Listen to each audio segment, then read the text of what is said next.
예배 시간이 되었으므로 다 같이 사도신경을 고백하여 오늘의 예배를 하나님께 올려드리도록 하겠습니다. 나는 전능하신 아버지 하나님, 천지의 창조주를 믿습니다. 나는 그의 유일하신 아들, 우리 주 예수 그리스도를 믿습니다.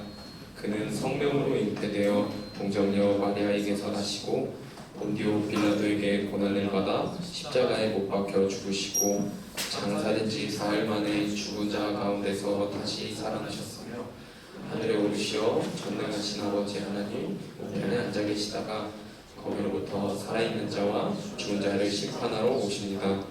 나는 성령을 믿으며 거룩한 공교회와 성도의 교제와 죄를 용서받는 것과 몸의 부활과 영생을 믿습니다. 아멘.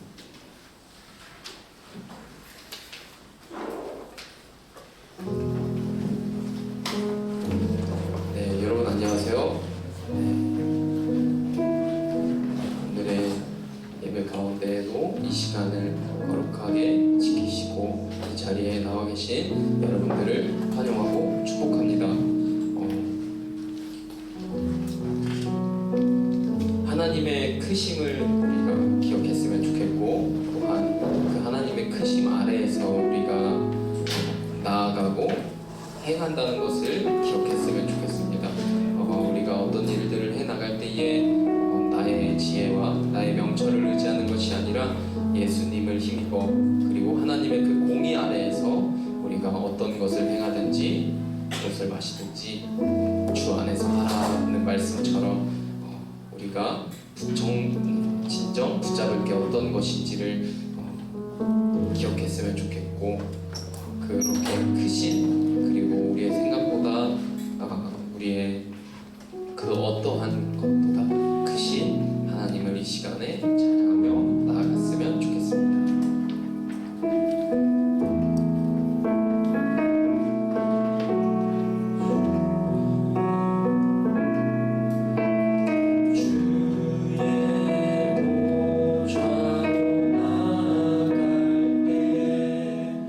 어떻게 나가야 할까?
10월도 거의 다 지나가고 가을이 완연하게 찾아온 이 순간, 갑자기 변한 날씨에 몸이 아프기도 하고, 때로 가을 날씨에 마음이 어렵기도 하고, 때로 이제 연말을 향해 가는 시점에서 이번 1년 버텨오는 삶의 발걸음들이 너무나 힘들고 어려워서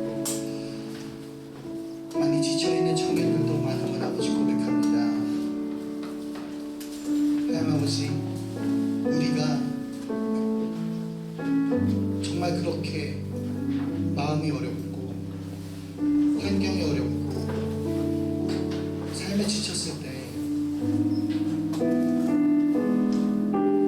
정말 어린아이와 같은 마음으로 아버지께 나아가게 하소서. 우리를 만드신 주님이시여, 우리의 시작과 끝을 계획해 주신 창조주이시여,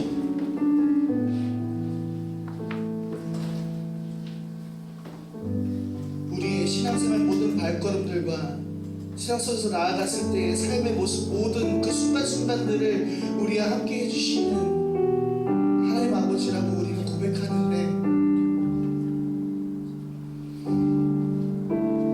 우리의 아픔과 우리의 어려움과 우리의 힘듦과 우리의 고난 속에서 과연 우리는 얼마나 아버지를 바라보고 아버지를 기억하며 아버지께 고백하고 그 나의 그 모든 것을 얼마나 아버지께 내려놓는가 하는 것을 다시 한번 생각해보게 합니다.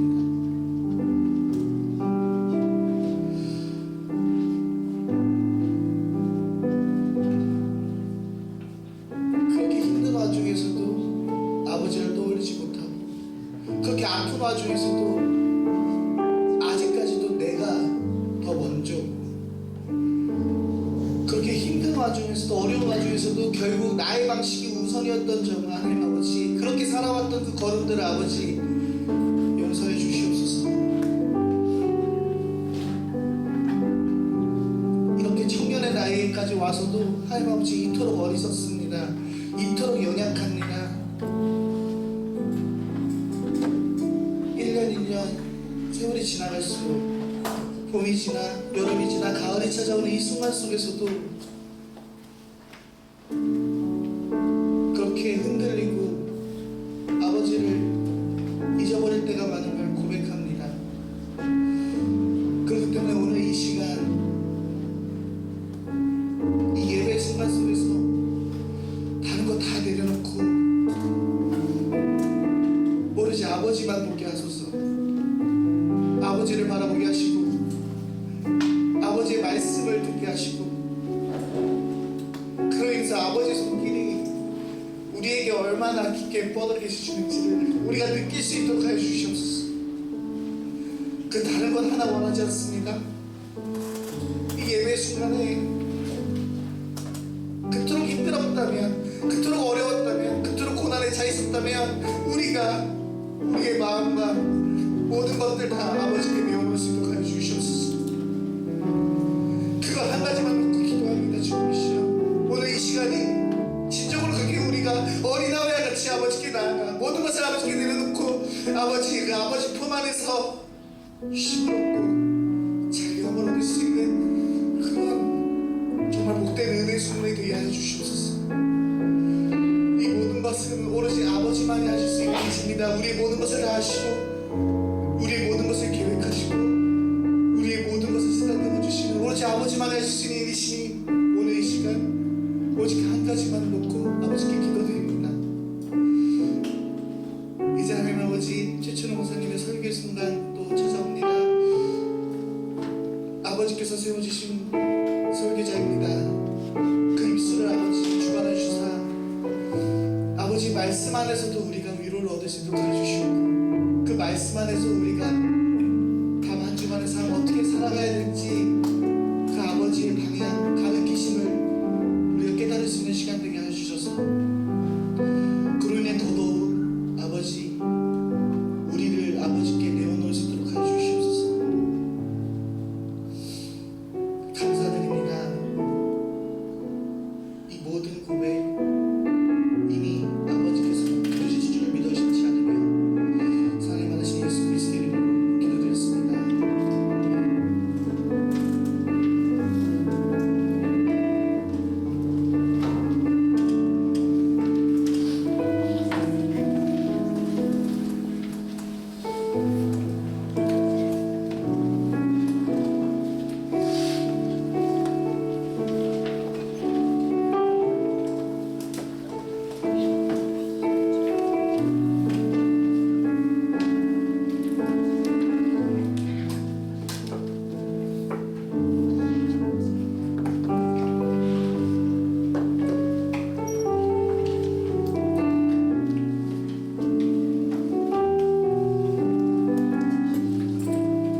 말씀은 잠언 6장 20절부터 35절까지의 말씀입니다. 이 시간 말씀을 경외하는 마음으로 함께 자리에서 들어주시겠습니다. 우리 하나님의 말씀을 한 목소리로 읽겠습니다. 내 아들아, 내 아비의 명령을 지키며 내 어미의 법을 떠나지 말고 그것을 항상 내 마음에 새기며 내 목에 매라. 그것이 내가 다닐 때에 너를 인도하며 내가 잘 때에 너를 보호하며 내가 팰 때에 너와 더불어 말하리니 대저 명령은 꿀이요 법은 빛이요 훈계의 책망은 곧 생명의 길이라. 이것이 너를 지켜 악한 여인에게 이방 여인의 혀로 호리는 말에 빠지지 않게 하리라. 내 마음에 그의 아름다움을 탐하지 말며 그 눈꺼풀에 흘리지 말라. 음료로 말미암아 사람이 한 조각 떡만 남게 되며 음란한 여인은 귀한 생명을 사냥함이니라. 사람이 불을 품에 품고서야 어찌 그의 옷이 타지 아니하겠으며 사람이 숯불을 밟고서야 어찌 그의 발이 되지 아니하겠느냐. 남의 아내와 통갈하는 자도 이와 같을 것이라. 그를 만지는 자마다 별을 멸하지 못하리라. 도둑이 만일 줄일 때에 배를 채우려고 도둑질하면 사람이 그를 멸시하지는 아니하려니와 들키면 7배를 갚아야 하리니 심지어 자기 집에 있는 것을 다 내주게 되리라. 여인과 간음하는 자는 무지한 자라. 이것을 행하는 자는 자기의 영혼을 망하게 하며 상함과 욕을 받고 부끄러움을 씻을 수 없게 되나니 남편이 투기로 분노하여 원수 갚는 날에 용서하지 아니하고 어떤 보상도 받지 아니하며 많은 선물을 줄지라도 듣지 아니하리라. 아멘. 이것은 하나님의 말씀입니다. 네, 하시겠습니다. 잠언은 지혜에 대한 여러 가지 주제를 다룹니다. 그 중에서도 가장 빈번하게 다루는 주제 중 하나가 음행에 대한 주제입니다. 오늘 본문에서도 그것을 다루고 있지만 잠언 5장과 잠언 7장은 아예 한 장 전체를 할애해서 음행과 간음의 문제를 다루고 있습니다. 그만큼 사람으로 하여금 어리석은 길로 빠지게 하는 가장 쉬운 경로가 바로 성적인 문제라고 하는 것이요. 우리는 사회에서 많은 것들을 이루고 또 존경을 받았던 사람이 성적인 문제로 인해서 한순간 모든 것을 잃고 파탄에 이르는 모습을 너무나 자주 보게 되죠. 우리나라는 2019년 기준 OECD 국가 중에서 이혼율이 9위이고 아시아 국가 중에서는 1위를 차지하고 있다고 합니다. 한 이혼 전문 변호사에 따르면 이혼 사유에서 1위가 성격 차이이고 2위가 배우자의 외도 문제라고 하는 것이요. 간음이라고 하는 이 문제가 가정을 파탄하는 주된 원인이 되고 있다고 하는 것이죠. 2016년 라이나 생명의 또 건강 헬스 잡지인 헤이데이라는 곳에서 조사한 바에 따르면 우리나라 성인 남성 중 50.8%가 외도의 경험이 있다고 합니다. 너무나 충격적이어서 믿기가 힘든데요. 우리나라 성인 남성의 절반 이상이 외도의 경험이 있다는 것이죠. 여성은 9.8%에 이르렀습니다. 간음이라는 문제는 모두가 쉬쉬하지만 이미 이 사회 속에 공공연하게 만연해 있는 그런 사회적 문제입니다. 우리나라에서는 2016년에 형사상 간통죄가 폐지가 되었고요. 민사상 간통죄만 남아 있습니다. 간통죄에 대해서 어떤 형사상의 책임을 물을 수는 없고 이혼의 사유나 위자료 청구의 사유 정도로만 취급이 되고 있는 것입니다. 간음을 바라보는 기준이 약화되고 있다고 하는 것이죠. 한 유명 영화 감독은 가정이 있음에도 불구하고 한 여배우와의 불륜 사실을 떳떳이 밝히면서 그것을 사랑이라는 말로 포장을 합니다. 사실 대중문화 속에서 성적인 기준들이 무너지고 또 음란한 것들을 농담처럼 가져와서 이야기하는 일은 이미 너무나 오래되었죠. 문제는 문화라는 것이 우리에게 무비판적으로 수용이 된다고 하는 것입니다. 그런 문화 속에서 오늘날 많은 음행과 간음의 문제가 만연해 있다는 것은 어찌 보면 너무 당연한 귀결이죠. 이 간통죄에 대한 기준은 약화가 되었지만 간통과 간음이 가져오는 파괴적인 결과는 여전합니다. 일반인들이 나와서 자기의 문제를 털어놓는 한 예능 프로를 본 적이 있는데요. 거기서 많은 사연들도 역시 배우자의 외도 문제예요. 그 내용들이 하나같이 너무 심각해서 정말 저게 사실일까 싶을 정도의 이야기들이 많이 나타나더라고요. 그런 간음으로 인해서 당사자의 마음의 상처는 고사하고 그 자녀들이 받을 말 못할 고통, 또 그것이 한 가정에 가져오는 비극적인 결과들을 볼 때에 참 마음에 분노가 일고 답답한 감정도 일어납니다. 통계청의 발표에 따르면 결혼을 해야 한다라고 하는 이 인식이 2010년에는 64.7%였지만 2022년에 와서는 50%로 12년 만에 15%에 가깝게 감소를 했습니다. 여러 가지 요인이 작용을 했겠죠. 그런데 남녀가 평생을 언약 관계로 함께한다라는 개념을 점점 더 불필요하고 거추장스러운 것으로 여기는 경향성이 커지고 있는 것만은 분명해 보입니다. 그러나 성경은 결혼을 매우 소중하게 여깁니다. 하나님이 이 땅에 친히 세우신 기관은 교회와 가정 딱 두 가지입니다. 그래서 성경은 교회를 파괴하고 무너뜨리는 행위에 대해서 매우 엄중하게 경고합니다. 마찬가지로 가정을 무너뜨리는 간음의 죄에 대해서도 그것이 매우 엄중한 죄라 할 수가 있죠. 그래서 하나님께서는 십계명 제7계명을 통해서 우리에게 명명백백하게 명령하셨습니다. 간음하지 말라. 부부의 신실한 사랑의 관계를 지키라. 그렇게 말씀을 하셨습니다. 성경은 결혼 관계를 자주 그리스도와 그의 교회에 빗대어서 설명합니다. 에베소서 5장 25절에는 이러한 말씀이 있는데요. 제가 읽어보면 남편들아 아내 사랑하기를 그리스도께서 교회를 사랑하시고 그 교회를 위하여 자신을 주신같이 하라. 남편들이 아내를 사랑하는 것은 그리스도께서 교회를 사랑하듯이 사랑해야 한다. 이렇게 말씀을 하고 있습니다. 그런 의미에서 만약에 남편이 외도를 한다는 것은 그것은 그리스도를 크게 욕보이는 행위인 것이죠. 반대로 아내가 외도를 한다는 것은 그리스도를 배반하는 행위가 되는 것입니다. 저는 오늘 청년들을 상대로 메시지를 전하고 있는데 우리는 아직 결혼도 안 했는데 목사님 왜 저런 말씀을 하실까 의아할 수도 있을 것 같아요. 그러나 항상 사후 처리보다 예방이 더 지혜롭습니다.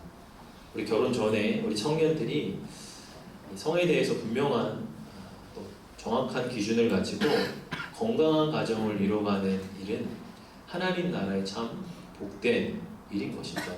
그 자체로 하나님 나라의 큰 사역입니다. 또한 예수님께서 이렇게 말씀을 하신 적이 있습니다. 마태복음 5장 18절에 나는 너희에게 이르노니 음욕을 품고 여자를 보는 자마다 마음에 이미 간음하였느니라. 마음의 음욕의 문제를 해결하지 못한 자는 이미 간음한 자라고 말씀을 합니다. 음욕의 문제가 해결되지 않고 그것을 품고 사는 것은 언제 터질지 모르는 시한폭탄을 들고 사는 것과 비슷합니다. 청년의 때의 음욕의 문제를 적절히 다루지 못한다면 결혼 후에 그것이 어떤 행위로 이어질지 알 수가 없는 것이죠. 바라기는 저는 오늘 청년들이 말씀을 통해서 정결함에 대한 소망이 생기기를 바랍니다. 또한 정결함을 바꾸어가는 지혜를 깨닫기를 바랍니다. 그래서 여러분이 앞으로 결혼을 하고 가정을 꾸릴 때에 건강한 가정, 어떤 유혹도 흔들릴 수 없는 가정, 많은 사람들이 보기에 복되다 하는 그런 건강한 가정을 이루어서 하나님 앞에 영광 돌려드리는 우리 청년들이 다 되기를 바랍니다. 그렇다면 우리가 어떻게 이 정결함의 지혜를 바꾸어 갈 수 있을까요? 정결함의 문제에 있어서 가장 위험한 것은 방심입니다. 우리가 다윗의 이야기를 잘 알죠? 하나님 마음에 평생 한판 인생을 살았던 다윗조차도 그의 인생에서 밧세바와 간음을 하는 일생일대의 죄를 범하게 됩니다. 그가 간음이라는 죄를 범했을 때가 언제죠? 방심했을 때 모든 부하들을 전쟁터에 내보내고 본인은 궁전 옥상을 거닐고 있었습니다. 그렇게 긴장이 풀어지고 마음이 느슨해질 때 그의 마음에 음욕이 들어왔습니다. 간음의 문제를 정죄하기는 쉽지만 간음이라는 유혹이 다가올 때 그것을 이기기는 생각처럼 쉽지가 않습니다. 우리는 어떻게 그런 음란의 유혹에 빠지지 않고 지혜로운 길을 따라 걸어갈 수 있을까요? 그럼 먼저 오늘 23절과 24절의 말씀을 보면 이렇게 말씀을 하고 있습니다. 우리 23절과 24절 같이 한번 읽어보겠습니다. 대저 명령은 등불이요 법은 빛이요 회개의 책망은 곧 생명의 길이라. 이것이 너를 지켜 악한 여인에게 이방 여인의 혀로 호리는 말에 빠지지 않게 하리라. 네. 여기서 명령, 법, 훈계의 책망은 다 하나님의 말씀을 가리키고 있습니다. 이것이 등불, 빛, 생명의 길이 되리라고 말씀을 합니다. 유혹에 빠지면 그 순간 사리분별을 잃고 생각이 어두워집니다. 그래서 무엇이 생명의 길인지 무엇이 사망의 길인지 분간하지 못합니다. 그럴 때 말씀은 등불과 빛이 되어서 생명의 길이 어디인지를 보여준다고 하는 것이요. 이것이 너를 지켜 유혹에 빠지지 않게 하리라고 말씀합니다.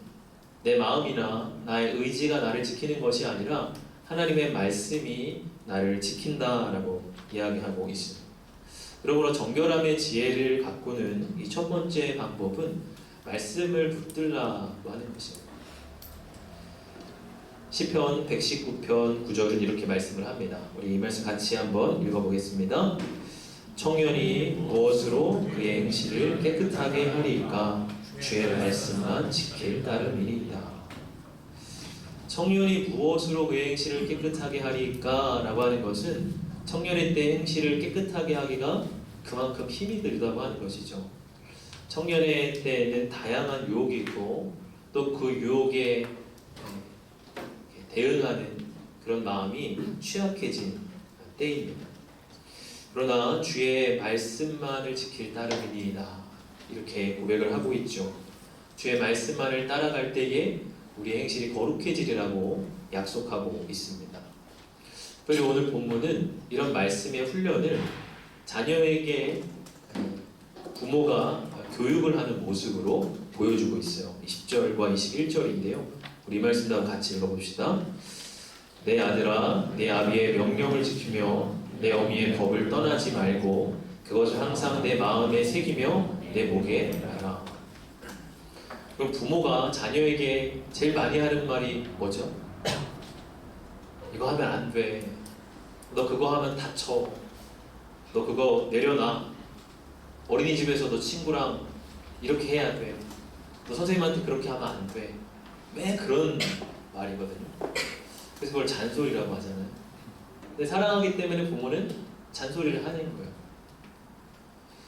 그런 잔소리 같은 부모의 말이 귀찮게 여겨지고 이렇게 피하고 싶게 여겨지지만 결국 그것이 우리를 지키는 말이 됩니다.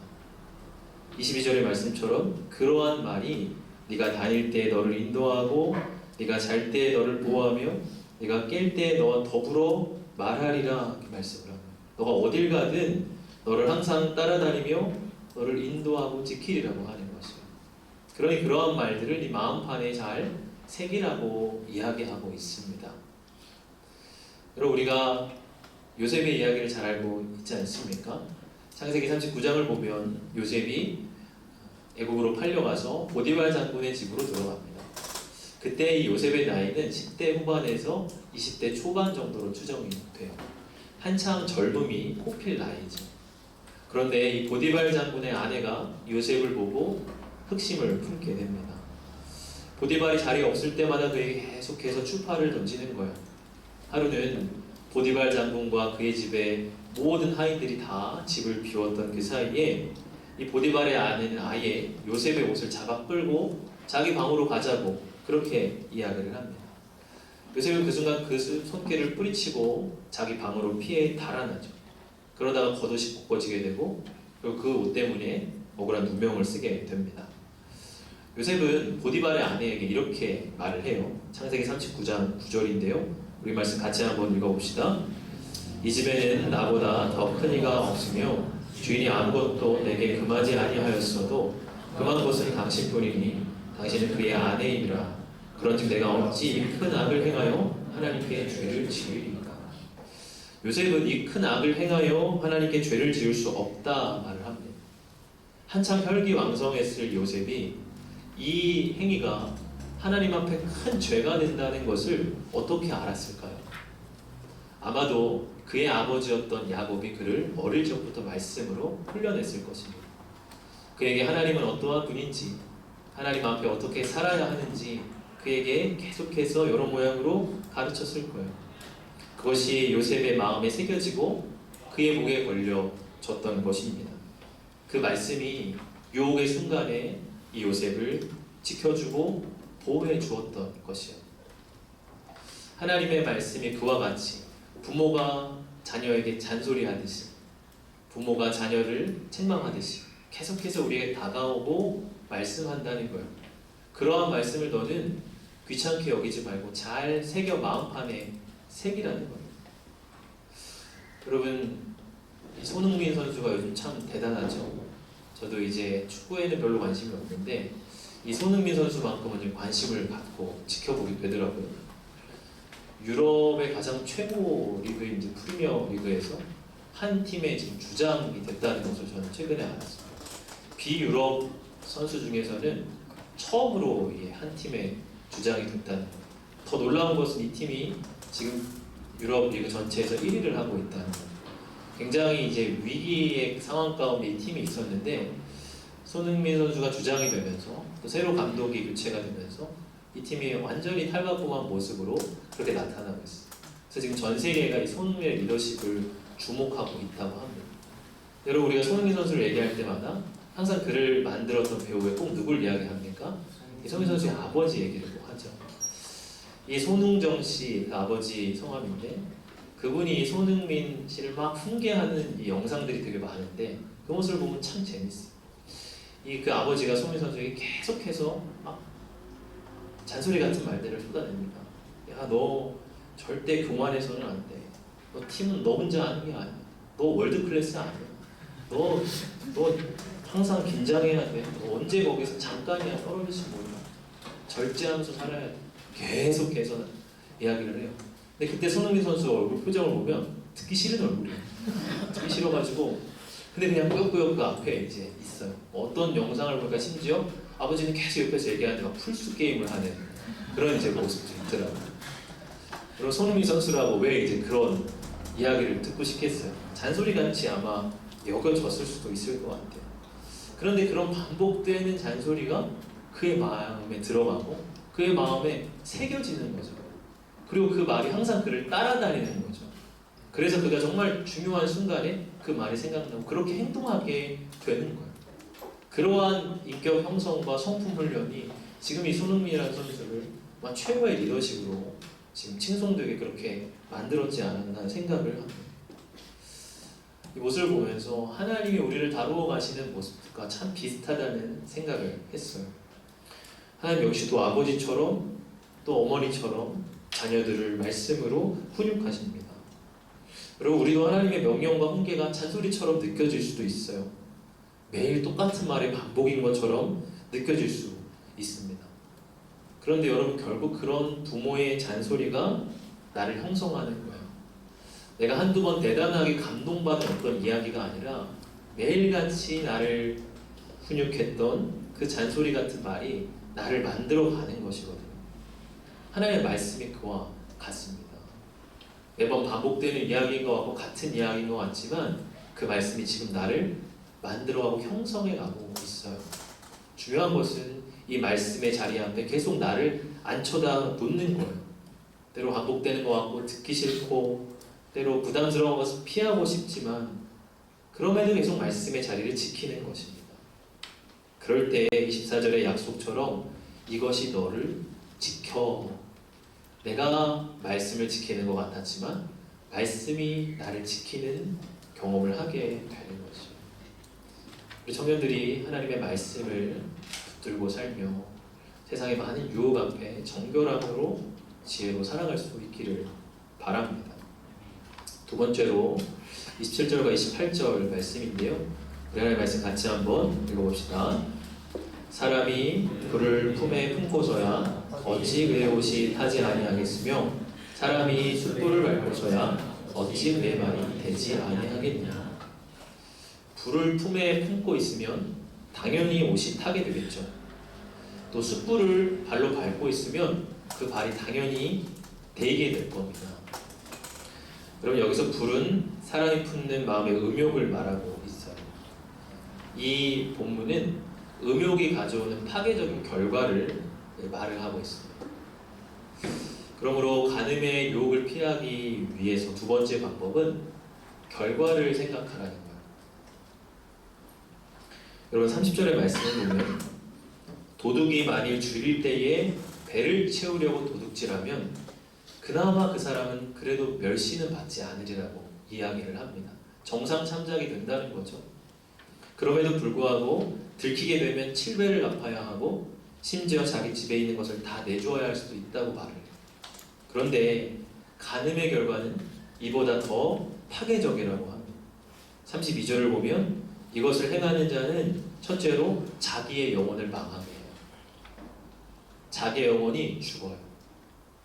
두 번째로는 상함과 능욕을 받고 부끄러움을 씻을 수 없게 된다고 말해요. 그 수치가 평생을 따라다닌다고 하는 겁니다. 또한 그 다음으로는 분노와 원수를 사는 일이라고 34절에 말하고 있어요. 가늠한 여인의 남편, 가늠한 남자의 부인에게 그것은 평생을 용서할 수 없는 상처가 됩니다. 결국 이 간음이라는 문제는 개인을 파괴할 뿐만 아니라 양쪽의 가정을 파탄에 이르게 하는 결과를 낳는다고 하는 거예요. 그럼 말씀이 지금 이러한 결과를 자세히 나열하는 이유는 그런 결과를 생각해 보라는 거예요.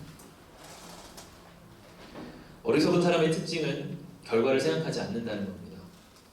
앞뒤 재지 마, 물불 가리지 마, 결과는 나중에 생각해. 이런 말들은 용기의 표지가 아니라 미련함의 표지예요. 신중한 사람은 돌다리도 두드려 보고 건너는 사람입니다. 악인들의 특징은 나쁜 결과가 자기에게는 찾아오지 않으리라고 생각하는 것입니다. 여러분 시편 6절인데요. 이 말씀 같이 한번 읽어봅시다. 그의 마음에 이르기를 나는 흔들리지 아니하며 대대로 환난을 당하지 아니하리라 하나이다. 그럼 이것은 의인의 고백이 아니라 지금 악인이 말하고 있는 장면이에요. 악한 짓을 하면서도 자기에게는 나쁜 결과가 오지 않으리라고 자부하고 있는 것입니다. 그러나 갈라디아서 6장 7절 우리에게 이렇게 분명히 말씀을 합니다. 같이 읽어봅시다. 스스로 속이지 말라. 하나님은 업신여김을 받지 아니하시나니 사람이 무엇으로 심든지 그대로 거두리라. 사람이 어떤 행위를 하든지 반드시 그 행위의 열매를 먹게 돼 있다고 말씀합니다. 그것이 하나님의 이치요, 하나님 나라의 질서예요. 그리고 사회에 영향력 있는 자리에 있던 사람이 성적인 스캔들로 모든 걸 잃어버리는 것을 보게 되죠. 자기가 가진 모든 지위와 영향력을 다 상실해버리고 심지어 스스로 목숨까지도 끊는 일들이 비일비재해요. 여러분 그 사람들이 만약에 죄를 짓기 전에 그 결과를 미리 봤다면 어땠을까요? 영상이나 비디오를 보듯이 그 결과를 한번 눈에 봤다면 절대로 그런 행동을 하지 않을 것입니다. 쾌락의 특징은 눈앞의 것만 보게 한다는 거예요. 사회가 점점 말초적인 것, 선정적인 것을 찾는 문화로 간다면 우리 안목은 점점 더 짧아질 겁니다. 여러분 크리스천들은 긴 안목을 가져야 돼요. 저는 가끔 우리 자녀들을 이렇게 물끄러미 볼 때가 있거든요. 자녀를 보면서 한 번씩은 내가 혹시라도 실수하면 내가 이 지금 자녀들 앞에서 어떻게 고개를 들 수 있을까 그런 생각을 한 번씩 합니다. 그런 생각을 할 때 제 옷깃을 여미게 돼요. 내 행위가 가져올 결과를 미리 생각해 보는 것은 성경적으로 지혜로운 행동입니다. 우리는 긴 안목을 가지고 내 행위가 가져올 결말에 대해서 생각해 봐야 돼요. 제가 가져올 나쁜 결과도 생각해야겠지만 또 한편으로는 의가 가져오는 선한 결과도 우리는 묵상해야 됩니다. 히브리서 12장 2절인데요. 같이 한번 읽어봅시다. 믿음의 주요 또 온전하게 하시는 인 예수를 바라보자. 그는 그 앞에 있는 기쁨을 위하여 십자가를 참으사 부끄러움을 예지 아니하시더니 하나님 보좌 우편에 앉으시라. 예수님이 어떻게 십자가를 참으셨대요? 그 앞에 있는 기쁨을 위하여 십자가를 참으셨다. 예수님은 십자가를 지시면서도 그것이 가져올 선한 결과들을 바라보셨어요. 이 십자가를 통해서 온 인류가 구원함을 받고 당신 예수 그리스도는 하나님의 존귀 높임을 받을 그날을 바라보시면서 십자가를 참으실 수가 있었던 거예요.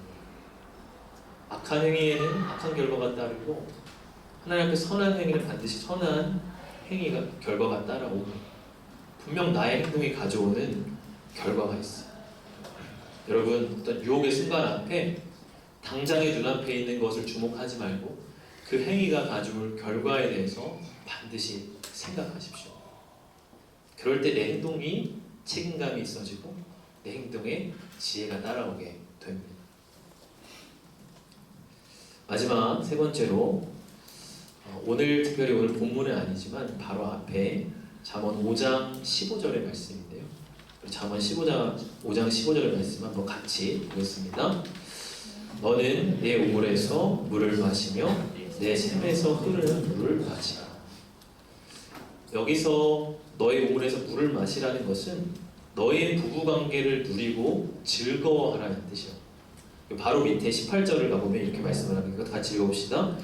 내 샘으로 복되게 하라. 내가 젊어서 취한 아내를 즐거워하라. 그래서 정결함을 가꾸는 세 번째 방법은 신실한 사랑으로 채우라는 거예요. 여러분 부부의 언약 아래 누리는 사랑만큼 좋은 것이 없습니다. 그것은 절대 다른 부정한 방법으로 누리는 어떤 쾌락보다 훨씬 더 큰 것이에요. 여러분 부부의 언약 아래 누리는 사랑을 빗대어서 우물물을 마시는 것을 빗대고 있어요. 여러분 우물물의 특징이 뭡니까? 하나는 갈증을 해소해 준다는 거예요. 여러분 음료수는 달콤하게 느껴져요. 근데 먹을수록 갈증이 해소되지 않습니다. 더 갈증이 나요. 그러나 우물물은 마시면 갈증이 다 해소가 됩니다. 음란과 부정한 사랑은 쾌락을 더 부추길 뿐이에요. 그러나 신실한 부부의 사랑은 그 영혼에 만족을 준다는 거예요. 또 하나 우물물의 특징은 뭐예요? 깊은 데서 흘러나온다는 것입니다. 깊이 땅을 파내려갈 때 우물물이 터져 나오죠. 그래서 그 물은 깨끗합니다. 그래서 그 물은 정결합니다. 그리고 우리 문화가 정의하는 사랑은 감정이라는 얕은 데서만 흘러나오는 물일 수 있어요. 당신이 좋아, 당신이 보고 싶어서 죽을 것 같아, 하루 종일 너만 생각나, 이런 걸 사랑으로 정의해요.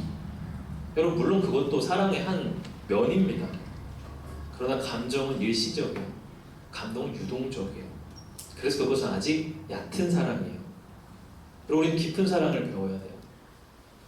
그럼 결혼해서 사랑이 식었다고 말을 합니다. 5년, 10년이 지나면서도 여전히 연애 때의 감정으로 사랑을 정의해요. 그러니까 사랑이 변했다고 하고 사랑이 식었다고 해요. 아니요, 사랑은 변하거나 식어지는 게 아니라 사랑은 더 깊어지는 거예요. 여러분 사랑을 그렇게 정의하지 못하니까 자기 감정을 뜨겁게 해줄 수 있는 다른 상대를 찾아서 헤매고 있는 거예요. 젊은 사람들이 깊은 사랑에 대해서 배우지 못하니 이혼율이 치솟고 자기 감정에 만족을 주는 사람을 찾아 나서는 것 아닙니까? 여러분 진정한 사랑은 깊은 사랑이에요. 깊은 데서 터져나오는 그 사랑이에요. 제 얘기를 해서 좀 쑥스럽지만 저는 연애할 때 이제 아내한테 자주 했던 말이 사랑은 감정이 아니다. 사랑은 추억이다. 그런 말을 제가 많이 했습니다. 사랑은 지금 내가 당신한테 설레냐 안 설레냐의 문제가 아니라 당신과 함께했던 모든 시간과 장소와 대화 그 모든 게 나한테는 사랑이다. 그런 말을 많이 했어요. 그래서 저는 솔직한 심정이에요. 저는 연애를 처음 시작했을 때보다 지금 아내를 훨씬 더 사랑합니다. 왜냐면 아내와 함께 걸어왔던 시간들, 함께 쌓았던 추억들이 지금 저에게는 훨씬 더 많기 때문에 그 모든 시간들은 세상의 어떤 것과도 바꿀 수 없습니다. 제가 아내랑 김태희를 바꿀 수 있을까요?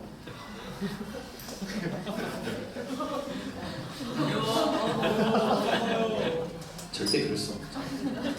진심이에요. 그런 기회가 설령 주어진다 하더라도 저는 절대 안 가.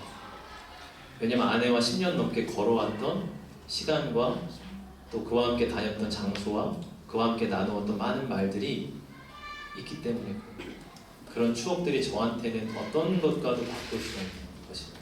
그러니까 저는 장담을 하면 안 되지만 아내와 시간이 지날수록 이 사랑이 더 커지고 깊어지리라는 것을 저는 믿고 알아요. 가끔 이렇게 노년의 부부가 손을 잡고서 이렇게 막 가는 모습을 가끔 볼 때마다 참 멋있어 보여. 그리고 아내한테 가는 우리도 저럴 수 있을까 그런 이제 이야기를 나눕니다. 그 사랑이 참으로 멋있죠.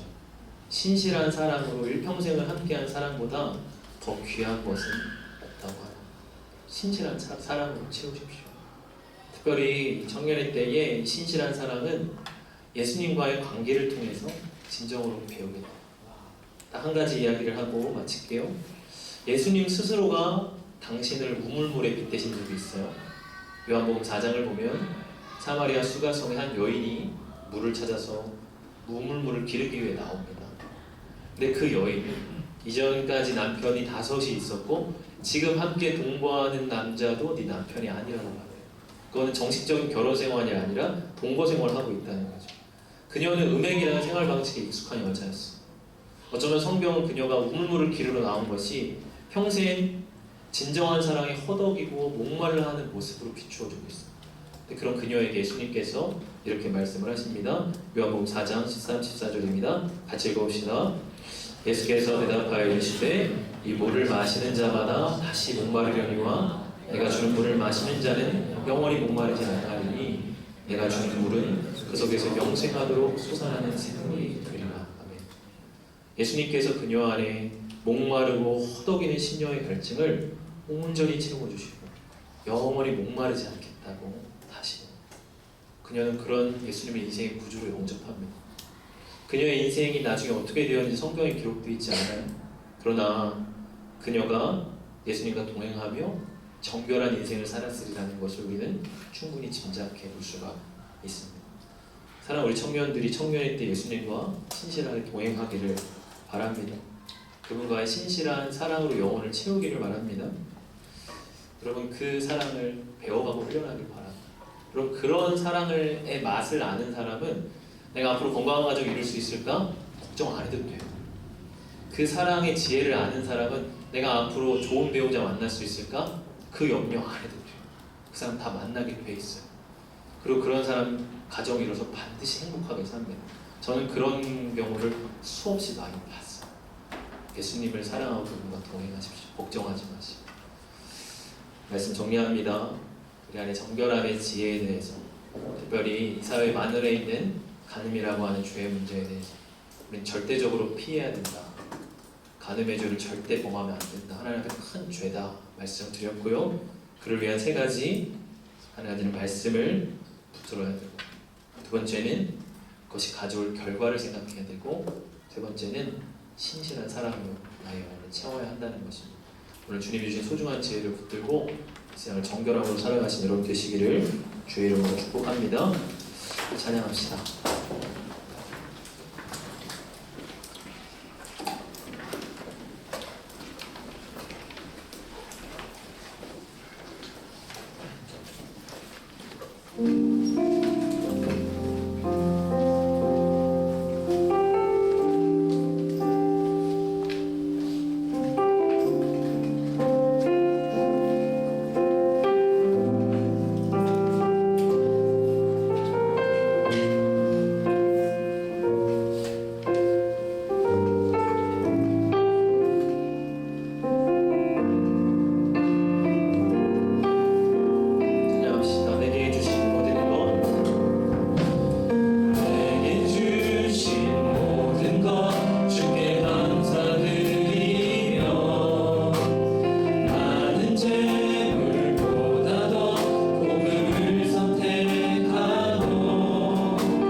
특별히 성적인 유혹들, 음란의 유혹들이 우리 가운데 있습니다. 우리가 그것이 좀 부끄럽고 민망하게 입으로 꺼내지 못하는 것뿐이지 사실 청년인데 우리가 가장 많이 시달리는 죄악과 유혹이 그런 성적인 문제에 있습니다. 정결함에 대한 것이 우리에게 정죄와 책망이 아니라 소망으로 다가오기를 원합니다. 여러분 시간 기도할 때 하나님 나의 마음을 정결케 하여 주시옵소서. 인간적인 성적으로는 내 마음이 결코 깨끗해질 수 없음을 고백합니다. 주님 나에게 정결함을 허락하여 주시고 주님과 신실하게 평생 동행하며 정결함의 지혜를 갖고 가게 하여 주시옵소서. 이렇게 기도 또 한 가지 특별히 기도할 때 이런 소망을 담아서 기도했으면 좋겠어요. 하나님 제가 앞으로 좋은 사람을 만나고 건강한 가정을 이루어갈 수 또한 있기를 원합니다. 건강한 가정에 대한 소망이 있으십니까? 신실한 부부의 사랑과 가정에 대한 소망이 여러분 가운데 있으신 줄 압니다. 그래서 우리 소망 하나를 더 올려드리면서 하나님 제가 신실한 사랑 또 믿음의 가정을 앞으로 이루어갈 수 있도록 나의 길을 인도하시고 나를 지켜 보호하여 주시옵소서. 우리 시간이 두 가지 기도적으로 하나님 앞에 함께 아뢰며 나가겠습니다. 기도합시다. 하나님 아버지 그 말씀을 통해서 하나님의 지혜를 배우고 어떻게 살아가야 하는가에 대해서 하나님 배우고 하나님 성경의 시달리고 또 음란한 것에 우리의 마음이 끌리는 것은 하나님 그 유혹 앞에 우리가 노출되어 있는 것은 주님 우리 하나님 내 마음을 정결케 하여 주시고 하나님 우리의 마음에 깨끗함을 허락하여 주시옵소서. 이렇게 주님과 신실하게 동행함으로 하나님 정결함의 지혜를 배워가게 하여 주시고 내 마음이 하늘의 지혜와 내 능력으로 깨끗하여 되옵소서. 하나님의 이렇게 부족함 없는 자로 지혜로운 자의 인생 살아가게 하여 주시옵소서. 하나님 아버지 우리의 청년들이 앞으로 정결한 인생 되어서 하나님 정결한 가정 하나님 앞에 거룩한 가정을 이루어갈 수 있기를 원합니다. 하나님 그러한 가정을 이루므로 말미암아 것이 하나님의 나라를 통하고 하나님 나라의 국대들이 되는 것을 저들을 바라보게 하여 주시고 그런 가정을 통하여 아버지 아름다운 부부의 관계를 통하여 하나님 앞에 영광 올려드릴 수 있는 우리 청년들의 인생이 되게 하여 주옵소서. 이 청년들을 지나면서 그러한 하나님 정결에 대한 소망을 갖게 하여 주시고 아버지 하나님 주의 소망에 있는 말씀을 붙들어가며 아버지 나를 내려주시옵소서.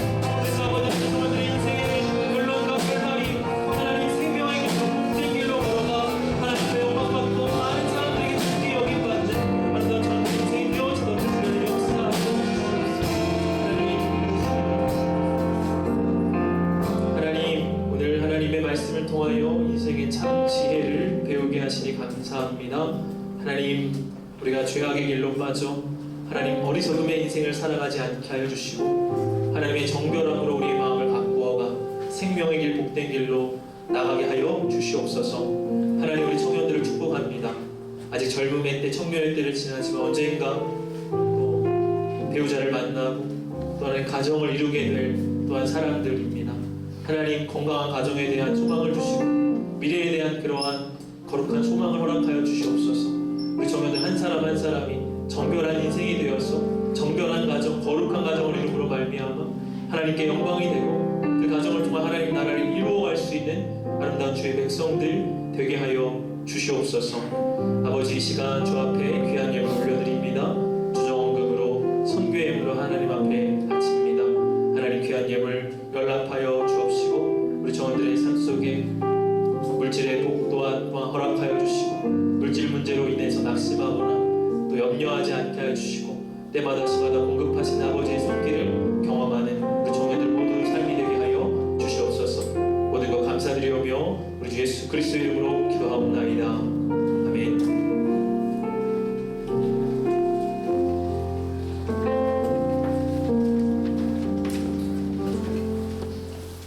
네, 오늘도 예배 자리로 나오신 여러분들을 진심으로 환영하고 축복합니다. 네, 오늘은 우리 총무님께서 장학금을 받으러 본당으로 가셨기 때문에 오늘은 제가 대신해서 광고를 전하도록 하겠습니다. 광고하겠습니다. 10월 캠페인은 잃은 양 찾기입니다.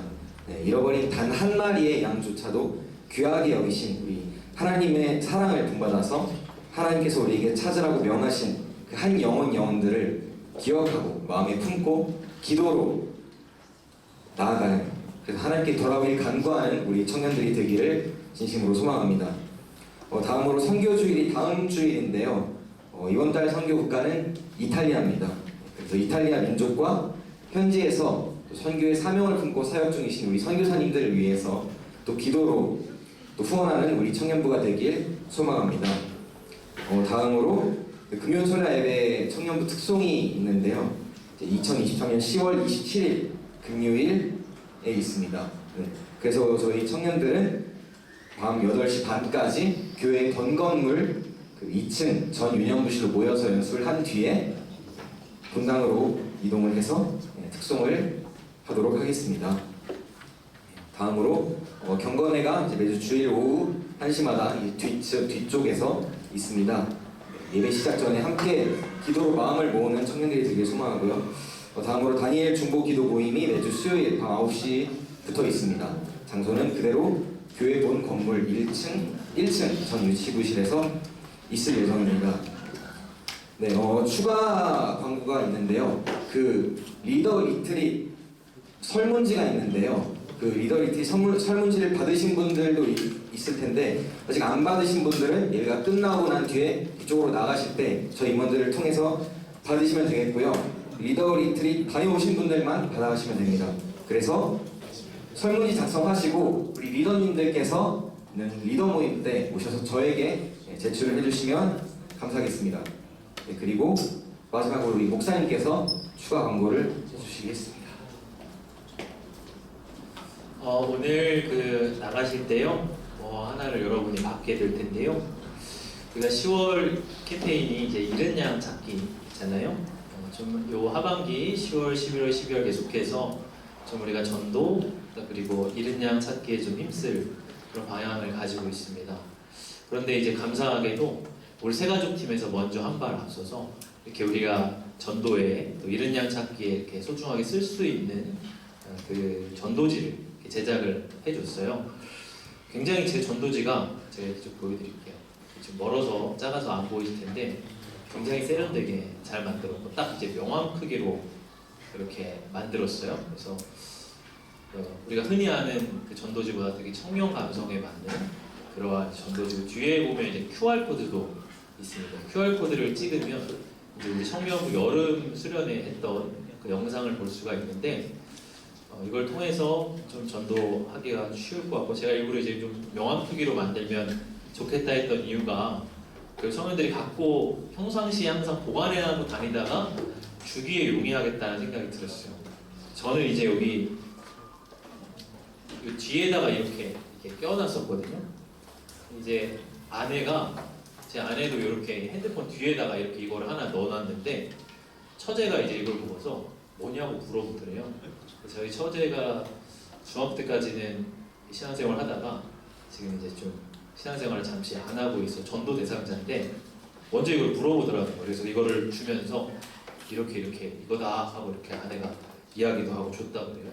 그러니까 굉장히 좀 써보니까 용이한 것 같습니다. 여러분에게 이제 나가시면 2장씩을 나눠드릴 텐데요.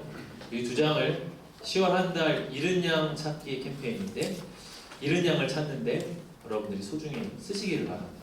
그래서 내가 이 2장은 10월까지 지금 이제 10월을 반이 지나간 11월 중반까지 이 2장을 꼭 소중한 사람에게 주고 전도를 한번 해보겠다.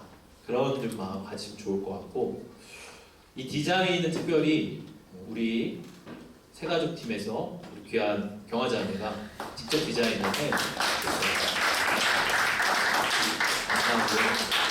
예능 기부로서 만들어진 작품입니다.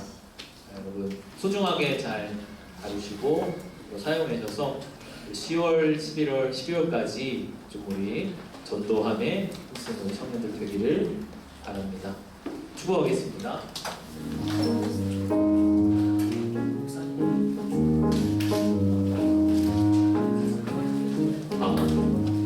네, 축복하겠습니다. 우리 서로 축복할 텐데요.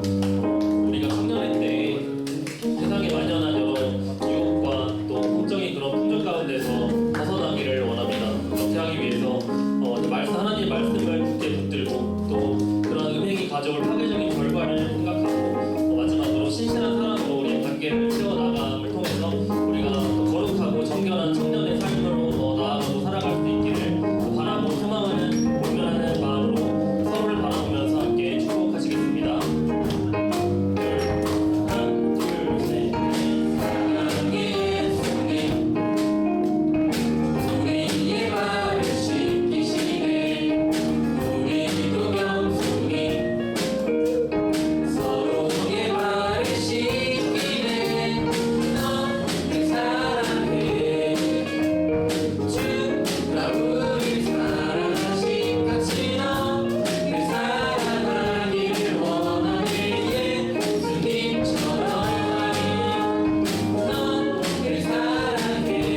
성령의 교통하심이 이 청년의 때를 정결함의 지혜를 바꾸어가며 보내기를 소망하고 결단하는 이 자리에 모인 모든 주의 백성들 머리 위에와 그들의 삶과 가정 위에, 일터와 학업 위에, 또 공부하고 계획하며 준비해가는 모든 일들 위에 이제로부터 영원까지 함께 하시기를 간절히 축원하옵나이다.